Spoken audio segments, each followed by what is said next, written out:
Hello students, welcome to master the blaster YouTube channel. ఈరోజు మనం carbonated compounds లో lecture 2 properties of covalent compounds ఒకసారి discuss చేద్దాం. Properties of covalent compounds.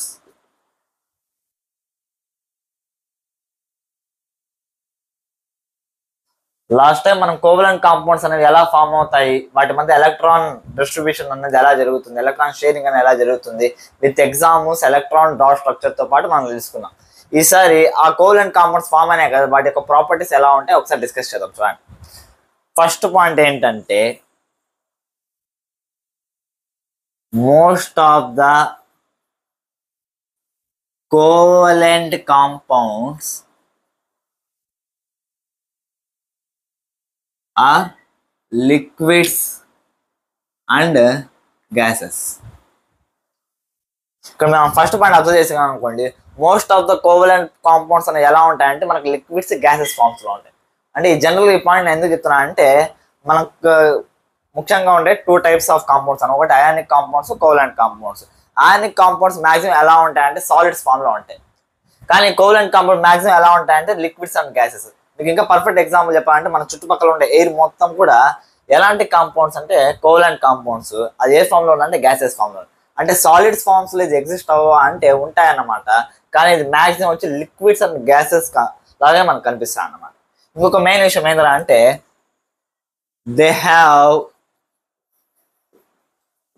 లో melting and boiling points. చూడండి, covalent compounds మనకు తెలిసినంత వరకు ఎలా ఫామ్ అయిందంటే ఎలక్ట్రాన్స్ యొక్క షేరింగ్ వల్ల ఫామ్ అయింది అనమాట. ఎలక్ట్రాన్స్ యొక్క షేరింగ్ వల్ల జస్ట్ స్టెబిలిటీ కోసం ఎలక్ట్రాన్స్ ని షేర్ చేసుకొని బాండ్స్ ఫామ్ అయినాయి. కానీ మనము అయానిక్ కాంపౌండ్స్ తీసుకున్నాం అనుకోండి, ఎలక్ట్రాన్స్ యొక్క ట్రాన్స్ఫర్ వల్ల మనకు ఆ బాండ్ అని ఫామ్ అవుతుంది. ఎలక్ట్రాన్స్ ఎప్పుడైతే ఒక ఎలిమెంట్ నుంచి ఇంకొక ఎలిమెంట్ కి వెళ్తుందో, ఒకటి పాజిటివ్ చార్జ్ అవుతుంది, ఇంకొక నెగిటివ్ చార్జ్ అవుతుంది. పాజిటివ్ నెగిటివ్ ఏమవుతుంది, ఆటోమేటిక్ అట్రాక్ట్ అవుతాయి, కాబట్టి వాటి మధ్య బాండ్ అనేది చాలా స్ట్రాంగ్ గా ఉంటుంది. కానీ కోవలెంట్ బాండ్స్ అలా కాదన్నమాట.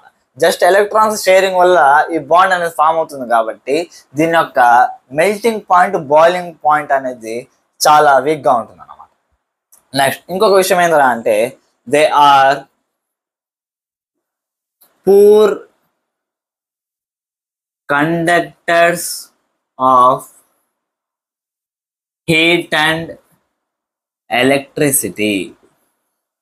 ఇంకా ఒక ముఖ్యమైన విషయం ఏంటంటే ఇవి poor conductors of heat and electricity అన్నమాట. అంటే ఈ కోవలెంట్ కాంపౌండ్స్ ఏవైతే ఉన్నాయో అది హీట్ ట్రాన్స్ఫర్ కానీ ఎలక్ట్రిసిటీ ట్రాన్స్ఫర్ కానీ మాక్సిమం చేయలేము. కానీ దీనికి ఒక చిన్న ఎక్సెప్షన్ ఉందన్నమాట. ఆ ఎక్సెప్షన్ ఏంటంటే గ్రాఫైట్. ఈ గ్రాఫైట్ గురించి మనం నెక్స్ట్ టాపిక్ లో ఇంకా క్లియర్ గా డిస్కస్ చేద్దాం. ఎందుకు ఈ గ్రాఫైట్ అనేది గుడ్ కండక్టర్ ఆఫ్ హీట్ కావచ్చు, గుడ్ కండక్టర్ ఆఫ్ ఎలక్ట్రిసిటీ ఎందుకు అవుతుంది అనే దాని గురించి మనం ఒకసారి డిస్కస్ చేద్దాం. ఓకే స్టూడెంట్స్, మీకు ఇప్పుడు ప్రాపర్టీస్ ఆఫ్ కోవలెంట్ కాంపౌండ్స్ బాగా అర్థమైంది అనుకుంటున్నాను. ముఖ్యంగా 3 పాయింట్స్ బాగా గుర్తుపెట్టుకోవడానికి ట్రై చేయండి. నెక్స్ట్ అల్లోట్రోప్స్ అనే కాన్సెప్ట్ లోకి వెళ్దాం.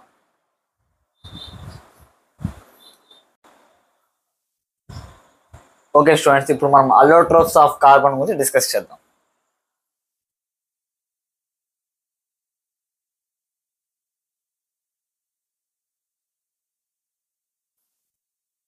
ఫస్ట్ ఆఫ్ ఆల్ అల్లోట్రోప్స్ అంటే ఏంటి, ఇది మీకు అర్థం అవ్వాలంటే మీకు చిన్న ఉదాహరణ చెప్తాం. మా అందరికి బాగా తెలిసిన ఒక మంచి యాక్టర్ ఎవరంటే కమల్ హాసన్ సార్ అన్నమాట.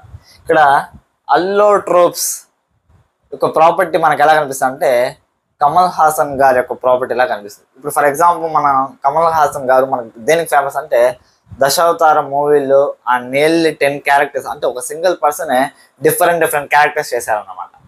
సిమిలర్లీ ఇక్కడ మన కార్బన్ కూడా ఏం చేస్తుంది అంటే ఒకే కార్బన్ వచ్చి డిఫరెంట్ ఫిజికల్ ఫార్మ్స్ లో ఎగ్జిస్ట్ అవుతుంది.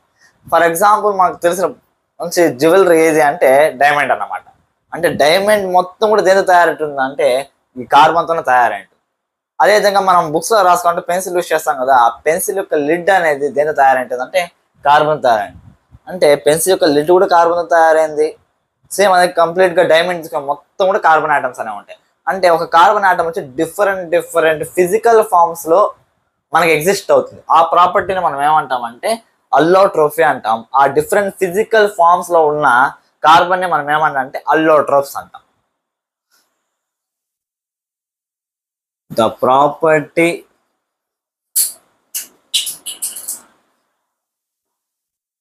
of an element to exist in different physical forms. అంటే ఒకే ఎలిమెంట్ డిఫరెంట్ ఫిజికల్ ఫార్మ్స్ లో కనిపిస్తే దాన్నే మనం ఏమంటామంటే అల్లోట్రోఫీ అంటాం. ఓకేనా? Into different physical forms is called as allotrophy. These different physical forms are called as, ఈ ఫిజికల్ ఫార్మ్స్ మనం ఏమంటామంటే అల్లోట్రోఫ్స్ అంటాం. ఈ అల్లోట్రోఫ్స్ మనకు దాదాపు ఎన్ని టైప్స్ క్లాసిఫై అయింది? 2 టైప్స్ అన్నమాట. అల్లోట్రోఫ్స్ మొత్తం కూడా ఎన్ని టైప్స్ క్లాసిఫై అయింది? 2 టైప్స్. ఒకటి ఏంటంటే అమార్ఫస్, ఇంకొకటి ఏంటంటే క్రిస్టలైన్. అమార్ఫస్ నేచర్ కలిగి ఉండి క్రిస్టలైన్ నేచర్ కలిగి ఉంటున్నారు. దీని గురించి మనకు సిలబస్ లేదు కాబట్టి దీని గురించి పెద్దగా డిస్కస్ చేయాల్సిన అవసరం లేదు. జస్ట్ మీకు సింపుల్ గా చెప్తాను చూడండి. అమార్ఫస్ అంటే ఏంద్రా అంటే ఇక్కడ ఎలిమెంట్ యొక్క అరేంజ్మెంట్ వచ్చి ఒక రెగ్యులర్ ట్రెండ్ అనేది ఫాలో అవ్వదు. అంటే ఇక్కడ ఉండే ఆటమ్స్ అనేవి ఎలా పడితే అలాగా అరేంజ్ అయ్యి ఉంటాయి అన్నమాట. అంటే ఒక రెగ్యులర్ ట్రెండ్ అనేది ఉండదు అన్నమాట. అదే మనం క్రిస్టలైన్ గురించి డిస్కస్ చేసాం అనుకోండి, క్రిస్టలైన్ లో ఆటమ్స్ అనేవి, ఆ ఎలిమెంట్ యొక్క ఆటమ్స్ అనేవి ఒక పర్టికులర్ అరేంజ్మెంట్ అనేది కలిగి ఉంటాయి. దాన్ని మనం ఏమంటామంటే క్రిస్టలైన్ అల్లోట్రోఫ్స్ అంటాం. ఇక్కడ మనం అల్లోట్రోఫ్స్ ఆఫ్ కార్బన్ లో మనం ముఖ్యంగా డిస్కస్ చేసేది ఏంటంటే క్రిస్టలైన్ అల్లోట్రోఫ్స్ అన్నమాట. ఆ క్రిస్టలైన్ అల్లోట్రోఫ్స్ లో మనం ముఖ్యంగా డిస్కస్ చేసేది ఏంటి అంటే 3. ఒకటి ఏంటంటే డైమండ్, ఇంకోటి గ్రాఫైట్, థర్డ్ వన్ ఏంటంటే ఫుల్లరీన్ అన్నమాట. ఈ 3 గురించి మన సిలబస్ ఉంది కాబట్టి ఒకసారి ఈ 3 గురించి మనం ఒకసారి డిస్కస్ చేద్దాం.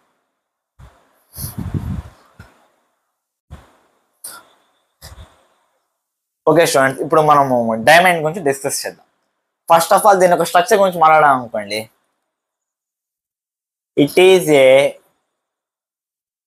3-dimensional నెట్వర్కింగ్ స్ట్రక్చర్ అన్నమాట. 3-dimensional నెట్వర్కింగ్ స్ట్రక్చర్ అంటే అంటే ఓవరాల్ గా ప్లేన్ పైన కాకుండా ఇది 3-dimensional ఉండడానికి ట్రై చేస్తుంది అనమాట. అంటే ఇక్కడ కార్బన్ ఆటమ్స్ అనేవి ఎలా అరేంజ్ అయ్యాయి అంటే ఒక కార్బన్ ఆటమ్ ఇలా ఉందనుకోండి, ఇంకొక కార్బన్ ఆటమ్ ఇలా ఒకటి కాకుండా ముందర వైపు నుంచి కూడా కార్బన్ ఆటమ్స్ అనేవి బాండ్ అయ్యాయి. మనకు తెలుసు కదా కార్బన్ యొక్క బ్యాలెన్స్ ఎంత? 4. ఈ కార్బన్ యొక్క బ్యాలెన్స్ 4 ఉంది కాబట్టి ఇక్కడ కార్బన్, ఇక్కడ కార్బన్, ఇక్కడ కార్బన్, ఇక్కడ కార్బన్ ఇలా ఉండొచ్చు. మళ్ళీ ఈ కార్బన్ ఆటమ్స్ కూడా ఏమంటాయంటే వేరొక కార్బన్స్ కి ఇంకొక బాండ్ వచ్చి ఇక్కడ ఫార్మ్ అయ్యింది. అంటే ఈ రకంగా ఏమవుతుంది అంటే it is 3-dimensional networking structure. Networking structure అంటే ఏంటంటే ఒక కార్బన్ వచ్చి ఇంకొక కార్బన్, ఇంకొక కార్బన్ వచ్చి ఇంకొక కార్బన్ ఇలా వచ్చి డిఫరెంట్ నెంబర్ ఆఫ్ కార్బన్స్ ఏమై ఉంటుందా అంటే ఇది బాండింగ్ అనేది ఫార్మ్ చేస్తుంది అనమాట. కాబట్టి it is 3-dimensional networking structure. ఇంకొక ముఖ్యమైన విషయం ఏంటంటే each carbon atom is bonded to 4 other carbon atoms. అంటే ఒక కార్బన్ అనేది ఖచ్చితంగా దాని చుట్టూ 4 కార్బన్ ఆటమ్స్ బాండ్ అనేది ఫార్మ్ చేస్తుంది అనమాట. ఆ బాండ్ కూడా ఎలా ఉంటుంది అంటే బాండ్ ఈస్ వెరీ స్ట్రాంగ్. ఈ బాండ్ కూడా చాలా స్ట్రాంగ్ గా ఉంటుంది. కాబట్టి మనము ఈ డైమండ్ ని ఏమంటామంటే one of the hardest naturally occurring substance అంటాం. హార్డెస్ట్ న్యాచురల్లీ అకరింగ్ మెటీరియల్ ఒక సబ్స్టెన్స్ అనొచ్చు. అంటే మన న్యాచురల్ ఎగ్జిస్ట్ అయ్యి చాలా hard materials one of the hardest material ఏదరా అంటే ఈ డైమండ్ అన్నమాట. అంటే మీకు అర్థమైంది కదా. అంటే ఈ డైమండ్లో ఇది డైమండ్ ఒక స్ట్రక్చర్ అన్నమాట. ఫర్ ఎగ్జాంపుల్ మేము ఒక కార్బన్ తీసుకున్నాం అనుకోండి, 1 2 3 4. నెక్స్ట్ ఇక్కడ కూడా తీసుకోండి 1 2 3 4. మీరు ఏ కార్బన్ అయినా తీసుకోండి, ప్రతి కార్బన్ కూడా వేరే 4 కార్బన్ ఆటమ్స్ బాండింగ్ అయినా ఫామ్ చేస్తుంటుంది. ఆ బాండింగ్ కూడా మొత్తం ప్లేనార్ గా జరగదు. మనకి ఎలా ఉంటుందంటే 3 డైమెన్షనల్ వేలు, అంటే కార్బన్ ఇక్కడ ఇక్కడ ఇక్కడ ఇక్కడ ఇక్కడ లేకపోతే ఇక్కడ, అంటే ఈ రకంగా 4 కార్బన్ ఆటమ్స్ తో ప్రతి ఒక్క కార్బన్ బాండ్ ఫామ్ అయి ఉంటుంది. కాబట్టి it is 3 dimensional networking structure. అదేవిధంగా వాటి మధ్య బాండ్స్ ఎలా ఉంటాయి, చాలా స్ట్రాంగ్ గా ఉంటాయి. చాలా స్ట్రాంగ్ గా ఉంటుంది కాబట్టి డైమండ్ అనేది చాలా హార్డ్ గా ఉంటుంది అన్నమాట. అదేవిధంగా మనం గ్రాఫైట్ విషయం డిస్కస్ చేస్తున్నాం అనుకోండి. ఇక్కడ డైమండ్ అనేది 3 డైమెన్షనల్ నెట్వర్కింగ్ స్ట్రక్చర్. మరి గ్రాఫైట్ ఎలా ఉంటుందంటే it is a 2 dimensional planar structure అన్నమాట. అంటే గ్రాఫైట్ లో కార్బన్ ఆటమ్స్ ఎలా అంటే ఒకే ఒక్క ప్లేన్ లో, అంటే ఇక్కడ కార్బన్ ఆటమ్స్ ఒకే ప్లేన్ లో ఏమంటా అంటే వేరే కార్బన్ ఆటమ్స్ బాండింగ్ అని ఫామ్ చేస్తుంటాయి. అది కూడా ఎలా అంటే the planar structure is hexagonal structure. అది కూడా ఏ షేప్ ఫామ్ అవుతుంది అంటే హెక్సాగోనల్ స్ట్రక్చర్ అన్నమాట. హెక్సాగోనల్ స్ట్రక్చర్ అంటే ఏంటి, 6 సైడ్స్ ఉంటాయి అన్నమాట. ఒక పాలిగాన్ లో 6 సైడ్స్ ఉంటే దాన్ని మనం ఏమంటాం అంటే హెక్సాగోనల్ స్ట్రక్చర్. ఇక్కడ మనం డయాగ్రామ్ తీసుకున్నాం అనుకోండి, చూడండి హెక్సాగోనల్ స్ట్రక్చర్. ప్రతి ఒక్క కార్బన్ ఆటం అనేది బాండ్ ఫామ్ అయింది. ఒక్కొక్క కార్బన్ ఆటం వచ్చి ఎన్ని బాండ్స్ ఫామ్ అవుతుందంటే each carbon atom is bonded with 3 other carbon atoms. మనం గ్రాఫైట్ లో ఒక కార్బన్ ఆటం తీసుకున్నాం అనుకోండి, ఫర్ ఎగ్జాంపుల్ ఒక కార్బన్ ఆటం. ఈ కార్బన్ ఆటం ఎన్ని కార్బన్ ఆటమ్స్ బాండ్ ఫామ్ అయి ఉంటుందంటే 1 2 3. మీకు ఒక డౌట్ రావచ్చు, కార్బన్ యొక్క వ్యాలెన్సీ 4 అయినప్పుడు ఇక్కడ 3 వ్యాలెన్సీస్ ఫిల్ అయ్యాయి కదా, ఇంకొక వ్యాలెన్సీ ఏమైందంటే ఇంకొక వ్యాలెన్సీ డబుల్ బాండ్ యూస్ చేసుకోవడానికి ట్రై చేస్తాం. అంటే కార్బన్ అనేది గ్రాఫైట్ లో ఏమవుతుందంటే ఇక్కడ ఈచ్ కార్బన్ ఆటం వచ్చి 4 other carbon atoms bond form అయితే ఇక్కడ ప్రతి ఒక్క కార్బన్ అనేది ఓన్లీ 3 కార్బన్ ఆటమ్స్ తో బాండ్ ఫామ్ అయి ఉంటుంది. అందులో ఒక కార్బన్ తో ఎలా ఉంటుంది అంటే డబుల్ బాండ్ ఉంటుంది అనమాట. చూసారనుకోండి ఇక్కడ జనరల్ గా 3 బాండ్స్ ఫామ్ అయింది, ఎక్స్ట్రా ఇంకొక బాండ్ వచ్చి అదే కార్బన్ తో ఫామ్ అయింది అనమాట. ఈ రకంగా ఒకటి డబుల్ బాండ్ ఉంటుంది, రిమైనింగ్ 2 ఎలా ఉంటుంది అంటే సింగిల్ బాండ్స్ ఉంటుంది. ఈ ఏదైతే ఎక్స్ట్రాగా ఫామ్ అయిందో ఇంకొక బాండ్, ఈ బాండ్ అనేది ఎలా ఉంటుంది అంటే చాలా వీక్ గా ఉంటుంది అనమాట.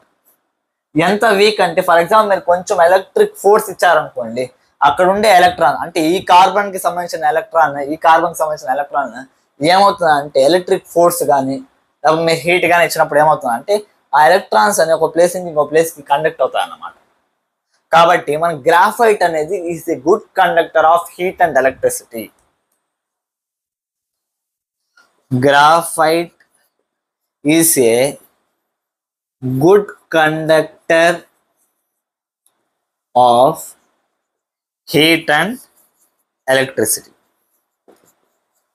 అంటే ఏదైతే 4th బాండ్ ఫామ్ అయింది అది చాలా వీక్ గా ఉంది కాబట్టి మనం కొంచెం ఫోర్స్ కొంచెం ఎనర్జీ ఇచ్చినా సరే ఏమవుతుందంటే ఎలక్ట్రాన్స్ అనేవి కండక్షన్ లో పార్టిసిపేట్ చేస్తాయి.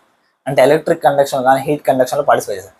కాబట్టి గ్రాఫైట్ అనేది మనకి good conductor of heat and electricity అన్నమాట. కాబట్టి జనరల్ గా మనం ఎక్కడైతే మెటల్ ఎలక్ట్రోడ్స్ యూజ్ చేయలేము అక్కడ మనం గ్రాఫైట్ రాడ్స్ అనేవి యూజ్ చేస్తాం. ఎందుకు ఎలక్ట్రోడ్స్ లాగా మెటల్స్ అయితే జనరల్ గా కరోషన్ గురవుతూ ఉంటాయి అనమాట. కాబట్టి మనం అక్కడ గ్రాఫైట్స్ కూడా వాడచ్చు.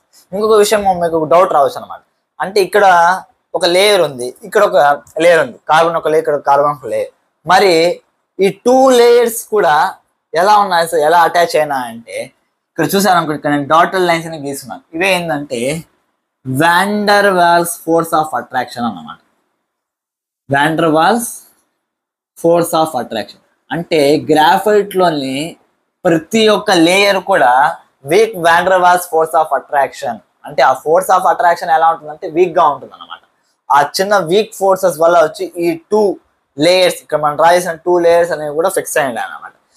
ఈ ఫోర్సెస్ చాలా వీక్ కాబట్టి మనం కొంచెం ఎక్కువ ఫోర్స్ అప్లై చేసినా సరే ఏమవుతుందంటే ఒక లేయర్ వచ్చి ఇంకొక లేయర్ పైన స్లైడ్ అవుతుంది. ఈ రకంగా మనకు పెన్సిల్ అనేది రాయగలుగుతున్నాం అనమాట.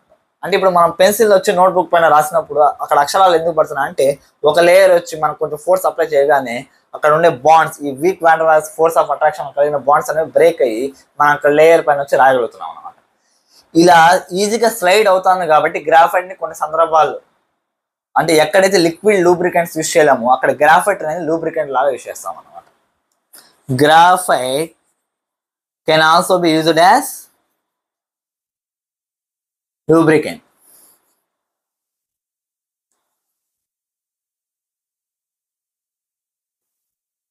ఇప్పుడు మీకు డైమండ్ అండ్ గ్రాఫైట్ గురించి కంప్లీట్ గా నాలెడ్జ్ వచ్చింది అనుకుంటారా? నెక్స్ట్ బక్మన్ ఫుల్లరింగ్ లేకపోతే ఫుల్లరింగ్ గురించి డిస్కస్ చేద్దాం. చూడండి,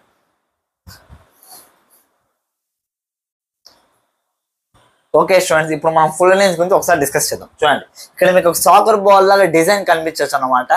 ఇది యాక్చువల్గా సాకర్ బాల్ కాదండి, ఇది ఫుల్లరింగ్ యొక్క స్ట్రక్చర్. అంటే ఇది చూడడానికి మీకు అర్థమవుతుంది. ఇది ఏంటంటే it is a 3 dimensional structure అనేసి. అది కూడా ఎలాంటి స్ట్రక్చర్ అంటే సాకర్ బాల్ లైక్ స్ట్రక్చర్. అంటే చూడడానికి ఎలా కనిపిస్తుంది అంటే మనకు సాకర్ బాల్ లాగా కనిపిస్తుంది అనమాట. ఈ సాకర్ బాల్ లాగా స్ట్రక్చర్ ఉంది కదా, దీంట్లో ఎన్ని కార్బన్ ఆటమ్స్ ఉంటాయి? ఇప్పుడు డైమండ్ గ్రాఫైట్ లో చాలా లక్షల కోట్ల కొద్ది కార్బన్ ఆటమ్స్ అనేవి ఉంటాయి. దీనిలో ఎన్ని కార్బన్ ఆటమ్స్ ఉంటాయంటే లిమిటెడ్ గా ఉంటాయండి. It contains 60 carbon atoms. అంటే మీరు ఒక ఫ్లోరిన్ తీసుకున్నాం అనుకోండి, దానిలో ఎన్ని కార్బన్ ఆటమ్స్ ఉంటాయంటే 60 ఉంటాయంట. 60 కార్బన్ ఆటమ్స్ ఉంటాయి. కాబట్టి దీన్ని మనం సింపుల్ గా C60 అని కూడా చెప్పచ్చు. అంటే ఉన్న అల్లోట్రోప్స్ లో this one of the smallest allotrope అన్నమాట. చాలా స్మాల్ అల్లోట్రోప్ అన్నమాట కార్బన్ యొక్క అల్లోట్రోప్స్. ఇంకోటి చూసారనుకోండి, each carbon atom is bonded with 3 other carbon atoms. ఇక్కడ మనము ఒక కార్బన్ ఆటమ్ ని చూసామనుకోండి, ఒక కార్బన్ ఆటమ్ అనేది 3 కార్బన్ ఆటమ్స్ బాండ్ అని ఫామ్ చేసి ఉంటుంది. అది ఓవరాల్ గా మనకి ఎలా ఫామ్ అవుతుంది? సాకర్ బాల్ లా ఫామ్ అవుతుంది. ఆ సాకర్ బాల్ అంటే స్ట్రక్చర్ లో మనం చూసామనుకోండి, మనకు కనిపించే రెండు షేప్స్ ఏంటంటే ఒకటి పెంటగాన్ స్ట్రక్చర్, ఇంకొకటి హెక్సాగాన్ స్ట్రక్చర్. అంటే 5 సైడ్స్ ఉండే పెంటగాన్ స్ట్రక్చర్ కనిపిస్తుంది, 6 సైడ్స్ ఉంటే హెక్సాగాన్ స్ట్రక్చర్ కనిపిస్తుంది. ఎన్ని పెంటగాన్ స్ట్రక్చర్స్ ఉంటాయి, ఎన్ని హెక్సాగాన్ స్ట్రక్చర్స్ ఉంటాయి అంటే 12 పెంటగాన్ స్ట్రక్చర్స్ ఉంటాయి, 20 హెక్సాగానల్ స్ట్రక్చర్స్ ఉంటాయి. ఈ రకంగా మనకి ఫుల్లరింగ్ అనేది ఉంటుంది అనమాట. అంటే ఓవరాల్ గా దాని ఒక డిజైన్ గురించి మొత్తం కూడా డిస్కస్ చేస్తాం. దీనివల్ల యూజ్ ఏముంది సార్ అంటే, ఇది చాలా చిన్న అలోట్రోప్ కాబట్టి దీన్ని మెడికల్ పర్పసెస్ లో చాలా ఎక్కువగా యూజ్ చేస్తారు అనమాట. అంటే for example disease resistant bacteria ఉంటుంది కదా, అంటే అవి జనరల్ గా మెడిసిన్స్ వల్ల క్యూర్, అలాంటి వాటిని చంపాలి అనేటప్పుడు దీన్ని ఇంజెక్ట్ చేస్తానంట ఈ ఫుల్లరిన్స్. సేమ్ అదే విధంగా క్యాన్సర్ సెల్స్ ని కూడా క్యూర్ చేసే ఒక ప్రాపర్టీ ఉందన్నమాట. అంటే దీనిపైన ఇంకా కూడా చాలా వరకు రీసెర్చ్ జరుగుతుంది అనమాట. అంటే దీన్ని చాలా రకాలుగా మెడికల్ పర్పస్ కి మనం యూజ్ చేస్తాం అన్న విషయం గుర్తుపెట్టుకోవాలి. ఫుల్లరిన్స్ అనే టాపిక్ అర్థమైంది కదా, ఇంకా నెక్స్ట్ టాపిక్ లోకి వెళ్దాం. ఓకే స్టూడెంట్స్, ఇప్పుడు మనము వర్సటైల్ నేచర్ ఆఫ్ కార్బన్, అంటే కార్బన్ ఇన్ని millions and millions of compounds అనేది తయారు చేస్తాం కదా, ఎందుకు తయారు చేస్తుంది, దాని ఒక మెయిన్ ప్రాపర్టీ ఏంటి, దాని గురించి ఒకసారి డిస్కస్ చేద్దాం. చూడండి, కార్బన్ ఇన్ని రకాల కాంపౌండ్స్ ఎందుకు తయారు చేస్తా అంటే ఫస్ట్ రీజన్ ఏంటంటే క్యాటినేషన్ అన్నమాట. క్యాటినేషన్ అంటే మీనింగ్ ఏంటి? It is the ability of an element. Element అంటే ఇక్కడ స్పెసిఫిక్ గా మనం కార్బన్ అన్నమాట. It is the ability of an element to form long chains by bonding with itself. Catenation అంటే మీనింగ్ ఏంటంటే, ఇప్పుడు for example some millions and millions of carbon compounds అని form అవుతుందని చెప్పాను. ఎందుకు ఫామ్ అవుతుందంటే ఒక కార్బన్ అనేది డిఫరెంట్ నెంబర్ ఆఫ్ కార్బన్స్ తో ఇలా బాండ్స్ చేసుకుంటూ పోవద్దు. అంటే ఎంత పెద్ద లాంగ్ చైన్ అన్నా సరే ఫామ్ చేయగలుగుతుంది అన్నమాట. ఈ ప్రాపర్టీని మనం ఏమంటాం అంటే క్యాటినేషన్ అంటాం. అంటే it is ability of an element to form long chain by bonding with itself. అంటే ఒక కార్బన్ ఇంకొక కార్బన్ ఇంకొక కార్బన్ ఇంకొక కార్బన్ ఇంకొక కార్బన్ అలా నెంబర్ ఆఫ్ కార్బన్ ఆటమ్స్ అనేది బాండ్ చేసుకుంటూ చేసుకుంటూ పెద్ద లాంగ్ చైన్స్ అనేవి ఫార్మ్ చేయగలుగుతుంది. కాబట్టి మనకి millions and millions of carbon compounds అనేవి మనకు ఉన్నాయన్నమాట. ఈ ప్రాపర్టీ మనం ఏమంటాం అంటే క్యాటినేషన్ అంటాం. అండ్ సెకండ్ మోస్ట్ ప్రాపర్టీ ఏంటంటే టెట్రా వ్యాలెన్సీ. టెట్రా అంటే మీనింగ్ ఏంటంటే 4. వ్యాలెన్సీ అంటే మనకు ఆల్రెడీ తెలిసి combining capacity of an atom. Tetra valency అంటే మనకి ఇక్కడ ఏం చెప్తా అంటే కార్బన్ యొక్క వ్యాలెన్సీ వచ్చి 4. కార్బన్ వ్యాలెన్సీ ఎంత? 4. అంటే కార్బన్కి ఇలా 4 ఎలక్ట్రాన్స్, చుట్టుపక్కల ఉండే 4 ఎలక్ట్రాన్స్ని వేరే యొక్క ఆటమ్స్తో షేర్ చేసుకుని బాండ్స్ ఫామ్ చేయొచ్చు అనమాట. ఇలా 4 ఎలక్ట్రాన్స్, అన్పేర్డ్ ఎలక్ట్రాన్స్ ఉన్నాయి కదా, ఇవి డిఫరెంట్ ఎలిమెంట్స్ కంబైన్ అయ్యి డిఫరెంట్ కాంపౌండ్స్ అనేది తయారు చేయగలుగుతుంది. అదే మీరు ఆక్సిజన్ తీసుకున్నాను, ఆక్సిజన్ వ్యాలెన్సీ ఎంత? 2 వ్యాలెన్సీ. అదే కార్బన్ తీసుకున్నాం అనుకోండి 4 వ్యాలెన్సీ. అంటే ఆక్సిజన్తో కంపేర్ చేసినప్పుడు కార్బన్ వచ్చి ఇంకొంచెం డిఫరెంట్ ఎలిమెంట్స్, ఇంకొంచెం ఎక్స్ట్రా నెంబర్ ఆఫ్ బాండ్స్ అనేవి ఫామ్ చేయగలిగే అవకాశం ఉందన్నమాట. కాబట్టి ఈ 2 ప్రాపర్టీస్ని బేస్ చేసుకోవడం వల్ల carbon different types of compounds అనేది ఫామ్ చేస్తారు. అంటే మీకు ఇప్పుడు క్యాటినేషన్ అండ్ టెట్రా వ్యాలెన్సీ బాగా అర్థమైంది అనుకుంటున్నాను. దీనికి సంబంధించి ఇంకొంచెం డిస్కస్ చేద్దాం.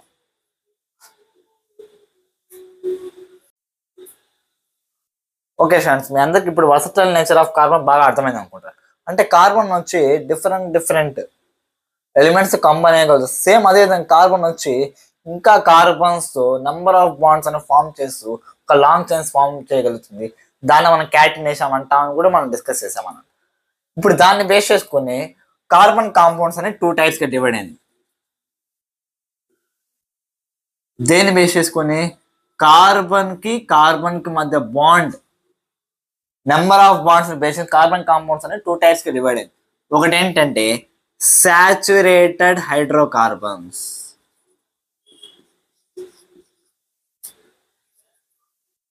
ఒకటేంటి సాచురేటెడ్ హైడ్రోకార్బన్, ఇంకోటి ఏంటంటే అన్సాచురేటెడ్ హైడ్రోకార్బన్స్.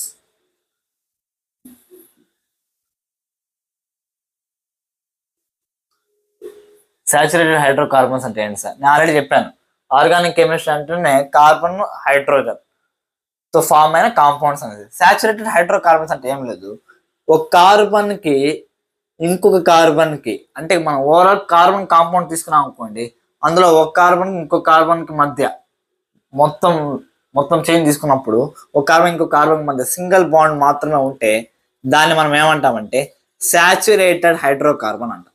అంటే ఓవరాల్ మొత్తం చైన్ తీసుకున్నప్పుడు మనకి ఎలాంటి బాండ్ ఉండాలి? కేవలం సింగిల్ బాండ్. అంటే ఒక కార్బన్ ఇంకో కార్బన్ మధ్య ఎలాంటి బాండ్ ఉండాలి? సింగిల్ బాండ్ ఉండాలి. దాన్ని మనం ఏమంటాం అంటే సాచురేటెడ్ హైడ్రోకార్బన్స్ అంటాం.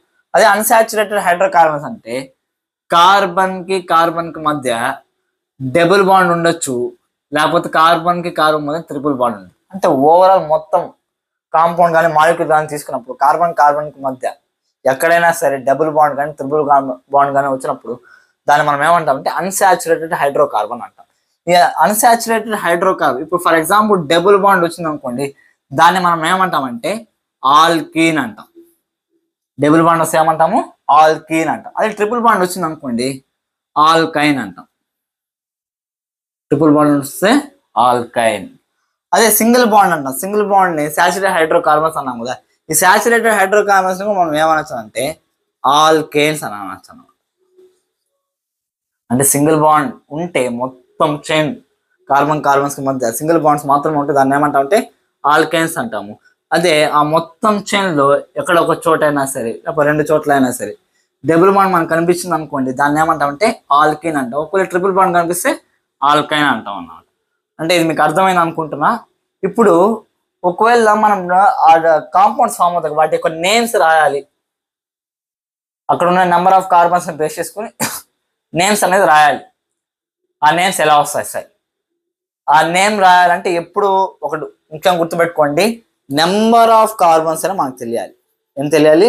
నెంబర్ ఆఫ్ కార్బన్స్ తెలిస్తే దాని ఒక నేమ్ అనేది మనం కొంచెం ఈజీగా రాయచ్చు. అంటే నెంబర్ ఆఫ్ కార్బన్స్, దాంతోపాటు కార్బన్కి మధ్య ఉన్న డబుల్ బాండ్ ట్రిపుల్ బాండ్ తెలిసిన కొంచెం ఈజీగా రాయచ్చాను. అది ఎలాగో ఒకసారి చూడండి. ఫస్ట్ ఆఫ్ ఆల్ దాని యొక్క రూట్ వర్డ్స్ గురించి డిస్కస్ చేద్దాం. రూట్ వర్డ్ అంటే ఏంటి సార్? అంటే నెంబర్ ఆఫ్ కార్బన్స్ ఎన్ని ఉన్నాయో తెలియజేసే దాన్ని మనం ఏమంటామంటే రూట్ వర్డ్ అంటాం. రూట్ వర్డ్ అంటే నెంబర్ ఆఫ్ కార్బన్స్ తెలియజేసేదాన్ని రూట్ వర్డ్ అన్నాం. ఫర్ ఎగ్జాంపుల్ ఒక కార్బన్ ఉందనుకోండి, దాన్ని మనం ఏమంటామంటే మిత్ అంటాం. ఒక కార్బన్ అంటే ఏమంటాము? మిత్. అదే 2 కార్బన్స్ ఉన్నాయనుకోండి, ఇత్ అంటాం. సేమ్ 3 కార్బన్స్ ఉంటే ప్రాప్, 4 కార్బన్స్ ఉంటే బ్యూట్ అంటాం. దీన్ని బ్యూట్ అనాలి, బట్ అనకూడదు. ఓకే, నెక్స్ట్ 5 కార్బన్స్ ఉంటే పెంట్ అంటాం అన్నమాట. అదే 6 కార్బన్స్ ఉంటే హెక్స్ అంటాం, 7 ఉంటే హెప్ట్ అంటాం, 8 ఉంటే ఆక్ట్ అంటాం, 9 ఉంటే నాన్ అంటాం, 10 ఉంటే డెక్ అంటాం. ఇవన్నీ కూడా రూట్ వర్డ్స్ అన్నమాట. ఈ రూట్ వర్డ్స్ నేర్చుకున్నామంటే మనం carbon compounds, different number of carbon compounds ఉన్నాయి, వాటి యొక్క నేమ్స్ చెప్పడానికి ఇవంతా కూడా మనకు బేసిక్ లాగా యూజ్ అవుతుంది అన్నమాట. ఇవంతా కూడా మీకు అర్థమైంది అనుకుంటున్నాను.